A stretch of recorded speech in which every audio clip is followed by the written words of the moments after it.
बिस्मिल्लाहिर्रहमानिर्रहीम करेंगे colonization of the subcontinent chapter 1 topic modernization plan. It is on page number 11. After the British took over in 1858, a communication network was spread all over India under Lord Dalhousie modernization plan. अब जो इनके अंग्रेज़ों के बरसगीर पाको हिंद में आने के बाद कोई पहला अच्छा काम हुआ वो यही था जो आज तक जिससे हम फ़ायदा उठा रहे हैं। इन्होंने क्या किया था कि आते साथ कम्युनिकेशन के गैप को समेट दिया था, यानी हम जो एक दूसरे से रब्ता करते हैं दूर बैठकर टेलीफोन के ज़रिए या व्हाट्सएप के ज़रिए, तो उस दौर में दो चीज़ें थीं। एक तो ट्रांसपोर्टेशन इन्होंने मॉडर्नाइज़ की थी, यानी रेल की पटरियाँ बिछा दी थी, और दूसरा इन्होंने टेली कम्युनिकेशन में टेलीग्राफ इंट्रोड्यूस करवाया था। और लॉर्ड डलहौजी थे जिन्होंने इस मॉडर्नाइजेशन प्लान का ज़िम्मा उठाया था इंडिया के अंदर ये तमाम टेलीग्राफ की लाइनें बिछाने का। जैसे हमारे भी यहाँ इंटरनेट लगाना हो या हमारे यहाँ पर जो टेलीफोन की ऑप्टिक फाइबर्स होती हैं वो अंडरग्राउंड बिछाई जाती हैं ताकि वो डैमेज ना हो और आपस में कम्युनिकेशन रहे, हम राब्ते में रहें, हम एक दूसरे से बात कर सकें। तो ये एक जो औरत आपको नज़र आ रही है एक मशीन के सामने बैठी, इसी को टेलीग्राफ बुलाते हैं, और इसमें हम एक दूसरे से बात नहीं कर सकते थे ज़ुबान से, ठीक है। असल में यहाँ पर ये इंस्ट्रूमेंट इस्तेमाल होता था जो आपको पिक्चर में नज़र आ रहा है। ये टिक टिक टिक करके इसको प्रेस किया जाता था, तो इसके क्लिकिंग साउंड में हर साउंड में एक अल्फ़ाबेट छुपा हुआ था, और दूसरे टेलीग्राफ को पढ़ने वालों को भी पता होता था कि पीछे से क्या मैसेज आ रहा है, कितनी दफ़ा टिक टिक हुई है और उसका क्या मतलब है। यानी अगर टिक टिक बोले तो ए, टिक टॉक टिक टिक तो ये बी, ठीक है, टिक टिक टिक टिक टिक टिक इज सी, ठीक है। तो ये बाकायदा एक लैंग्वेज थी और एक पूरा टेलीग्राफ तैयार किया जाता था, और ये कुछ ही लम्हों के अंदर, जैसे हम टेलीफोन पे बात करते इसी तरह ये टेलीग्राफ एक दूसरे से बात करने के लिए इस्तेमाल किया जाता था। लेकिन इसमें सिर्फ प्रोफेशनल्स ही बैठकर एक दूसरे से बात कर सकते थे या आपका मैसेज आपके दूसरे इलाके तक पहुंचा सकते थे। और ये जो सारा मॉडर्नाइजेशन प्लान है ना, डलहौजी है, आपने याद रखना है लॉर्ड डलहौजी, इन्होंने इनके होते हुए ये सारा कुछ हुआ था। और यही एक अच्छा काम था जो कि अंग्रेज़ यहाँ पर हमारे लिए छोड़ कर गए। कुछ इमारतें छोड़ गए हैं, कुछ रेलवे ट्रैक्स छोड़ गए हैं, और नहरी निज़ाम के अंदर जो नहरें हैं उनके जो पुश्ते पक्के हुए हुए हैं, या जो छोटे छोटे हमारे यहाँ पर हेड्स बने हुए हैं, ये भी अंग्रेज़ ही, क्योंकि अंग्रेज़ यहाँ आया था हमेशा हमेशा के लिए रहने के लिए, वो यहाँ से जानने के लिए नहीं आया था। उनको कोई शौक़ नहीं इंग्लैंड में रहने का, क्योंकि इंग्लैंड में ना फसलें उगती हैं अच्छी ना कुछ, क्योंकि मौसम बहुत ठंडा है, तो उनके लिए ये सूटेबल ख़त्ता था रहने के लिए। ये तो अल्लाह का करम हुआ हमारे ऊपर और पाकिस्तान बना और ये सब लोग इंडिया अलग हुआ और ये सारी चीज़ें हुई और ये भाग गए यहाँ से, अल्लाह ने भगाया इनको, नहीं तो ये तो यहाँ सारी ज़िंदगी गुजारने के लिए आए थे। The British wanted efficient communication across India to facilitate the administration of their colony. अब इन्होंने ये सारे काम किए क्यों? क्योंकि इन्होंने खुद यहाँ रहना था, अपनी कॉलोनीज़ को इंफॉर्मेशन पहुँचाने के लिए, उनसे बात करने के लिए। आपको पता ये अटलांटिक ओशन के अंदर भी इन्होंने उस दौर में 1858 के अंदर तारें बिछाई, बाकायदा लंबी लंबी तारें समंदर के नीचे फाइबर्स छोड़ी, जिससे ये राब्ते में रहे इंडिया के साथ, और इंडिया के अंदर भी अलग अलग शहरों में ये राब्ते के लिए इन्होंने ये तारें बिछाई ताकि ये आपस में कम्युनिकेशन कर सकें। तो ये आपने याद रखना, बहुत इंपॉर्टेंट इन्फॉर्मेशन है। Telegraph lines and railway tracks were laid across the country ताकि ये ट्रांसपोर्टेशन करवा सकें, एक अपने माल को एक जगह से दूसरी जगह लेके जा सकें, ठीक है। और दो काम हो गए, एक तो टेलीग्राफ की लाइनें बिछाई कम्युनिकेशन के लिए, दूसरा ट्रांसपोर्टेशन के लिए रेलवे ट्रैक्स बनाए जो आज तक चल रहे हैं। हमारी ट्रेनें अभी तक अंग्रेज़ों के बिछाए हुए ट्रैक पर चल रही हैं, और इतने मजबूत इन्होंने बनाए थे, अपने लिए बना रहे थे ना, इसलिए अगर किसी और के लिए बनाते तो कभी इतना मजबूत ना बनाते, लेकिन उन्होंने अपने लिए बनाया था, तो इसलिए वो अब तक आफ्टर लाइक 150 ईयर्स वो ऐसे के ऐसे ही हमारे पास चल रहे हैं। The length of railway tracks grew to nearly 25,000 miles, और इंडिया में 25,000 मील के ऊपर ये रेलवे ट्रैक्स बिछाए गए, यानी इतना आप सफ़र कर सकते थे अराउंड द इंडिया, बल्कि inside the India. Raw material and railway equipments were directly imported from Britain to ensure favorable administrative and trading conditions for the British Raj in India.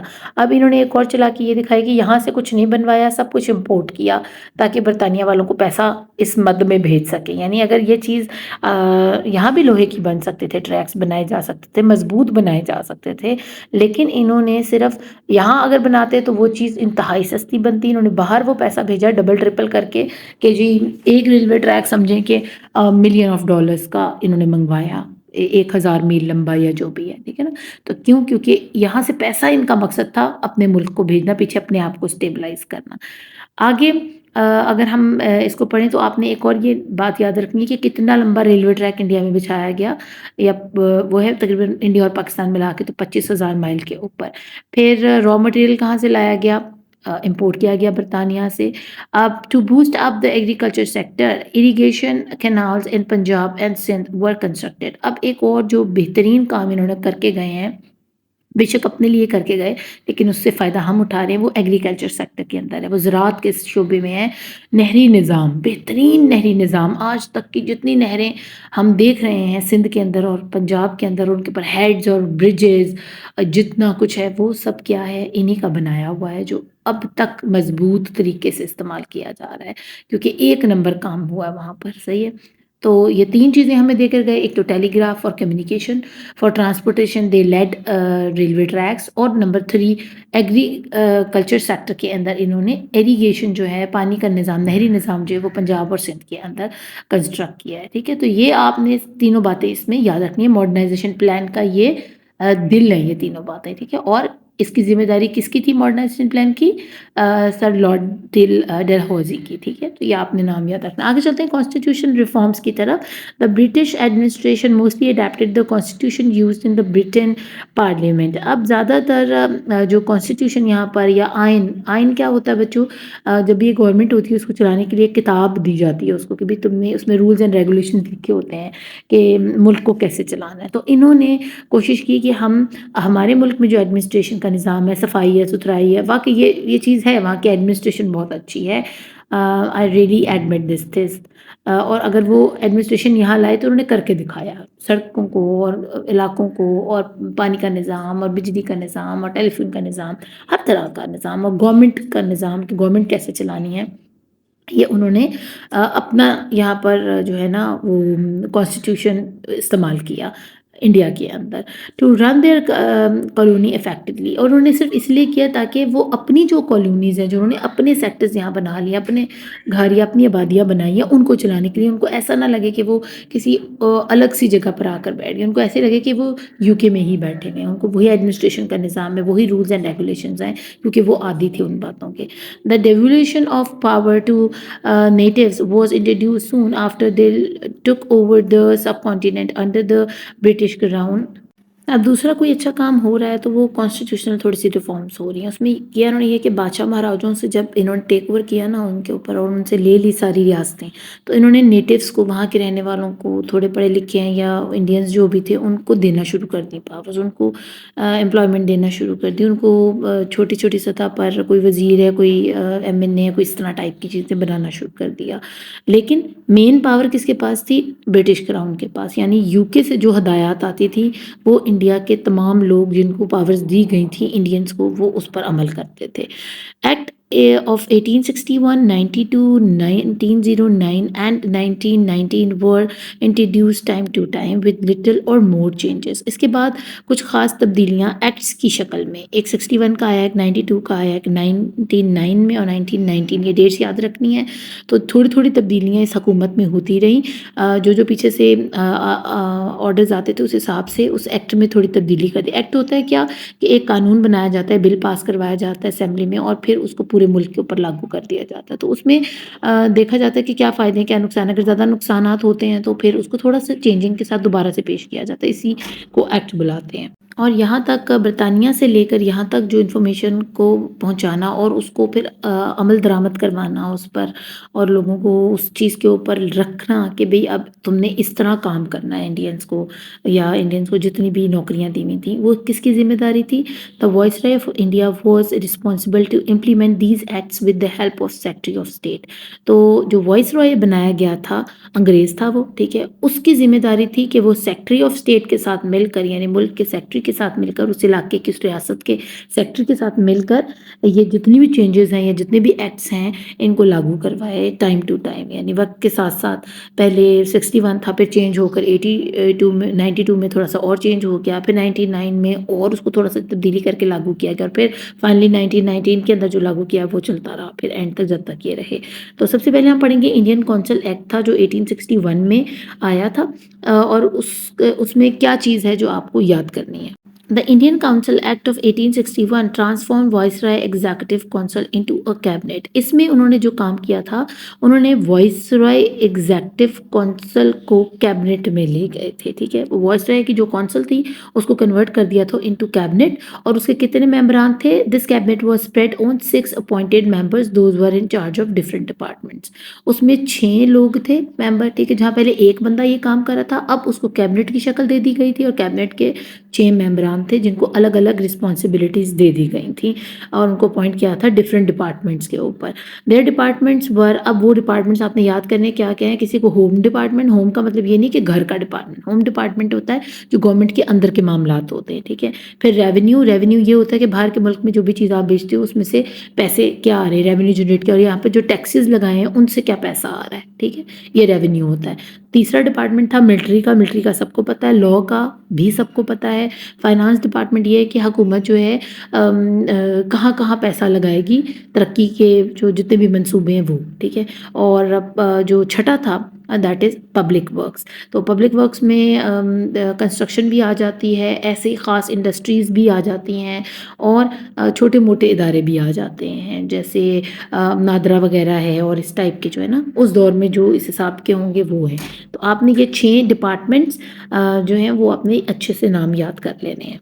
तो इसमें 3 बातें याद रखनी है। एक तो ये कि इंडियन काउंसिल एक्ट के मुताबिक 1861 के ट्रांसफॉर्म किया गया था वाइसरॉय एग्जीक्यूटिव काउंसिल को इनटू कैबिनेट, कैबिनेट के 6 मेंबर बनाए गए थे, ये दूसरी बात हो गई। और इन 6 मेंबरान के ज़िम्मे जो ड्यूटीज़ लगाई गई थी डिपार्टमेंट्स की, वो डिपार्टमेंट्स थे home, revenue, military, law, finance and public works, ठीक है। अब चलते हैं आगे इंडियन नेशनल कांग्रेस 1885 की तरफ। अब एक अलग एक और एक्ट आया है। The British realized the political unrest in the subcontinent and they decided to provide a political forum to the locals. अब आपको पता है ना ब्रिटिश किस तरह बैठ गए थे आकर, क्योंकि मुगल आपस में लड़ना शुरू हो गए थे। मुगलों को लड़ाया किसने था? इन्हीं EIC कंपनी ने, ईस्ट इंडिया कंपनी ने लड़ाया था। तो अब उनको पता है कि सियासी तौर पर ये मुल्क तबाह हाल है, कोई नहीं है, कोई रहनुमा नहीं है, कोई लीडर नहीं है इसका। तो उन्होंने कहा कि हम इसको पॉलिटिकली जो अनरेस्ट चल रही है ना, इनकी लोग एक दूसरे को मार धाड़ कर रहे हैं पावर के लिए और कुर्सी के लिए, जैसे हमारे मुल्क में आजकल हो रहा है, तो इसको पहले नॉर्मलाइज करना बड़ा ज़रूरी है। और इन्होंने क्या किया कि लोकल्स को चुना, वहीं के रहने वालों को, और उनको पावर्स देना शुरू कर दिए। A committee was formed to make arrangements under the leadership of A.O. Hume और रिटायर्ड ब्रिटिश सिविल सर्वेंट। अब फिर यहाँ इन्होंने अंग्रेज़ों सर के ऊपर बैठा दिया है। A.O. ह्यूम नाम है उनका, और उसने ये सारी अरेंजमेंट की हैं। उसने एक कमेटी बनाई है जो कि ये फैसला करेगी कि हमने मुल्क में किस तरह स्टेबिलिटी लानी है पॉलिटिकली, ठीक है, सियासी तौर पर, और कौन सी जमात ऐसी है कि हम वो बनाएं और सब जो मुल्क के रहने वाले लोग हैं उसके साथ मुत्तहिद हो जाएं, और मुल्क में जो दंगे फसाद हैं वो बंद हो जाएं। तो the Indian National Congress was formed in Bombay in 1885। तो ये बहुत इंपॉर्टेंट बात है कि जो नेशनल कांग्रेस है, इंडियन नेशनल कांग्रेस, जैसे हमारे यहाँ मुस्लिम लीग है, पीपल्स पार्टी है, तहरीक इंसाफ है, तो उस वक्त जो पॉलिटिकल पार्टी सबसे पहली बनाई गई इंडिया के अंदर, that was Indian National Congress, ठीक है। और सारे इंडियन रहनुमा थे, उसके अंदर मुसलमान भी काफ़ी ज़्यादा थे। Indian National Congress created a sense of nationalism among Indians. अब क्या हुआ, ये जब जमात बनी ना इंडियन नेशनल कांग्रेस, तो वहाँ के रहने वाले तमाम इंडियंस को इस चीज़ का एहसास हुआ कि हम कोई हैं, ठीक है, यानी हमारी भी कोई जमात है, हम इंडियंस हैं, हमारा मुल्क है, हमें अपने मुल्क के बारे में सोचना है। तो फिर नेशनलिज्म इनके अंदर, कौमियत जागी, ठीक है। और ये एक अच्छा काम था एक, और इसकी जो सेहरा जाता है वो A.O. ह्यूम के ज़िम्मे जाता है, क्योंकि उसी को रिस्पॉन्सिबल था वो ये फॉर्म करने का, इस जो इंडियन नेशनल कांग्रेस की एक पार्टी है बनाने का बम्बई के अंदर, वो इसी ने ये काम सर अंजाम दिया था। तो इस तरह हिंदू जो है ना यकजहती उनके अंदर आ गई, मुत्तहिद हो गए वो एक झंडे तले। In the beginning, it represented the entire population, but gradually it turned out to be a Hindu representative party. शुरू में तो आपको पता है बड़े सगीर पाक व हिंद में ये पहली जो है पॉलिटिकल पार्टी थी, तो इसने सबको अपनी छतर छाया में ले लिया, अपने शेल्टर में ले लिया। उसमें मुसलमान भी हैं, पारसी भी हैं, क्रिश्चियंस भी हैं, इंडियंस भी हैं। लेकिन आहिस्ता आहिस्ता इनको पता चला कि इनकी क्या पावर है, यानी पूरा इंडिया इनकी बात सुन रहा है। तो इन्होंने कहा कि हम मुसलमानों के बारे में क्यों सोचें, या क्रिश्चियंस या सिख्स के बारे में या पारसियों के बारे में क्यों सोचें। So they just think about the Hindus only, ठीक है। और देयर फेवरेट लेबर जो वहाँ रह गए थे ना लोग, वो यही थे कि ہم ہندوز کا ساتھ دیں گے اور کسی کا نہیں، یعنی باقیوں کے ساتھ امتیازانہ سلوک کیا جاتا تھا. وہ مسلمان ہوں ان کی بات نہیں سنی جاتی تھی، کرسچنز ہوں ان کی بات نہیں سنی جا رہی، سکھ ہوں ان کی بات نہیں سنی جا رہی، بس ہندوؤں والی پارٹی بن کر رہ گئی تھی کہ بس ہندو کے بارے میں سوچتی تھی. اور یہی پھر ہوا نا کہ اس کے مقابلے میں پھر مسلم لیگ بنائی گئی. لیکن وہ بات کی بات ہے، آپ نے یہ کیا یاد کرنا ہے 1885 کا جو سب سے بڑا کام کہ اپوائنٹ کیا گیا برطانیہ کی طرف سے اے او ہیوم کو، جس نے 1885 کے اندر بامبے کے اندر انڈین نیشنل کانگریس کی بنیاد رکھی. اور یہ وہ پہلی جماعت تھی، رہنما جماعت تھی انڈیا کی، جس کے جھنڈے تلے جو ہے نا پوری پاپولیشن آتی ہے. ٹھیک ہے، اس نے متحد کر دیا پورے انڈیا کو. بچوں نیکسٹ 3 ایکٹس جو ہم پڑھیں گے اپنی نیکسٹ ویڈیو کے اندر. امید کرتی ہوں ابھی تک آپ کو ان تمام ٹاپک کی اچھے سے سمجھ آئی ہوگی. اپنا خوب خیال رکھیے گا. Keep watching and sharing. اللہ نگہبان.